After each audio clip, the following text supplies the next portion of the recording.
And the story I'm going to tell you tonight is called Clever Gretel. Gretel was a trained chef.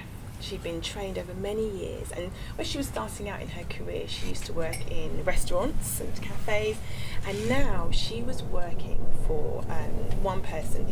She was someone's private chef in their home. She loved her job, but she wished for a little bit of how should we say, a bit more pizzazz with her job, and she couldn't have it because she was often stuck in a kitchen wearing an apron or wearing some overalls and a plain hat. And so to add to this mix, she would often wear a pair of exquisite, sometimes slightly outrageous shoes. And on this particular day, her boss turned to her and said, "I'm going to be expecting an important client tonight for dinner. I want you to roast a couple of our finest chickens, get them ready, and everything will be marvellous." And she said, "Of course, I'll sort that out." And just as he was about to leave, he glanced down at her feet and saw a pair of bright red patterned heels. I think they were about 4-inch heels. He said nothing and left Gretel to it. And she went to the farmhand and she asked him to get 2 of their chickens that they had on their land. He got 2 chickens, he plucked, he prepared, and she began to season. She got the spit ready. She began to roast these 2 chickens on the fire. Everything was nearly ready. She was basting, and she suddenly noticed that the guest hadn't arrived. So she went to her boss and she said, "Oh, I'm a little bit concerned because I really don't want the dinner to get ruined and your guest still isn't here. What shall I do? Everything's nearly ready." And he said, "Okay, you're right, don't worry. I'm going to collect him myself. It'll be far quicker that way. You just hold the fort, get the drinks ready. We'll be back in a few moments." And he set off.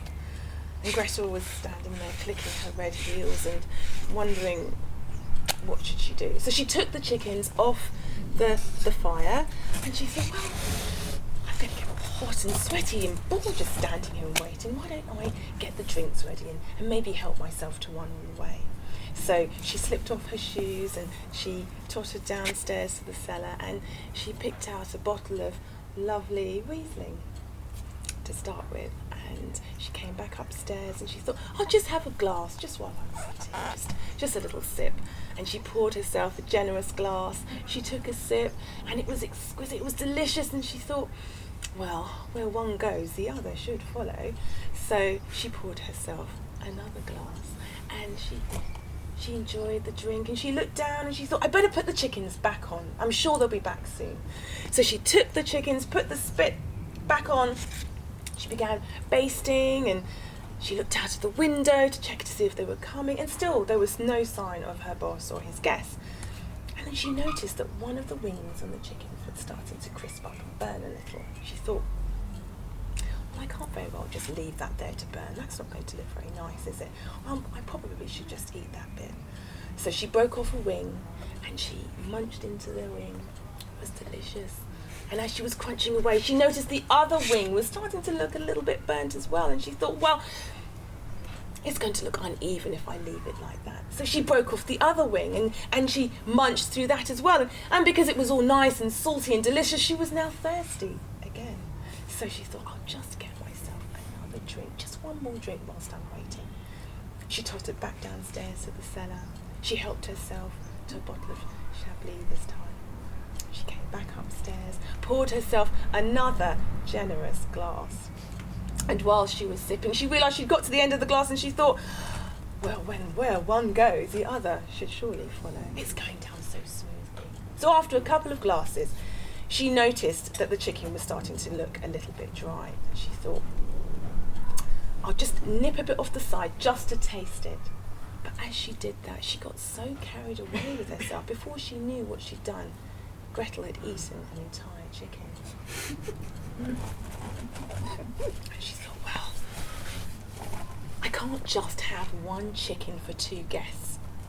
So she ate the other one. She was just busy licking her fingers with delight when she heard the car coming up the driveway. It was her master returning. She thought, what am I going to do? I'm going to lose my job. How can I explain that I've eaten his dinner? And not only that, She didn't know which was more shameful, that he'd stolen his food, eaten his dinner, or the fact that she'd eaten 2 whole chickens. And while she couldn't make up her mind of what to do, the key turned in the door. "Gretel, we're back! We've arrived! Hurry up, get the drinks ready! My guests will just be coming in a moment. I'm going to go and sharpen my knife. I want to carve, and I am so hungry!" And so he dashed off, got his carving knife, and stood in the the window in the hallway, carving up. And Gretel was thinking, what can I do, what can I do, what can I do? She heard the guest coming up the steps to the front door. She dashed outside and she said, "Hold it! Don't come any further. I fear for your life."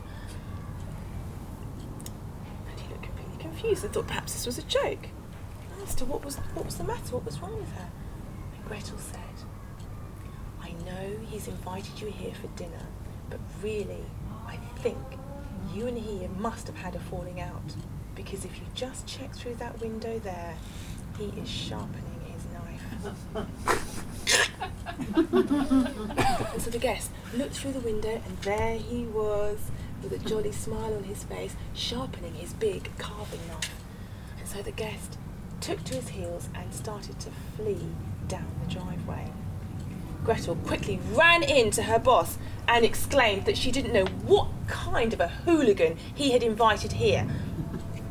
He was completely confused and asked her, "What's the matter with you? Come on, where's the food? Where's my guest? What are you doing?" She said, "Well, there is no food. I was just getting ready to serve and deliver everything when he just took one look, said how hungry he was, and tucked into one chicken and ran off with the rest. All my hard work undone." And her boss turned to her and said, "You mean he took both? He didn't even leave me one? Hold on! Hold on!" And with that, he charged after his guest, trying to call him back, trying to explain. And he just kept yelling, Just give me one! Just give me one! Come back!"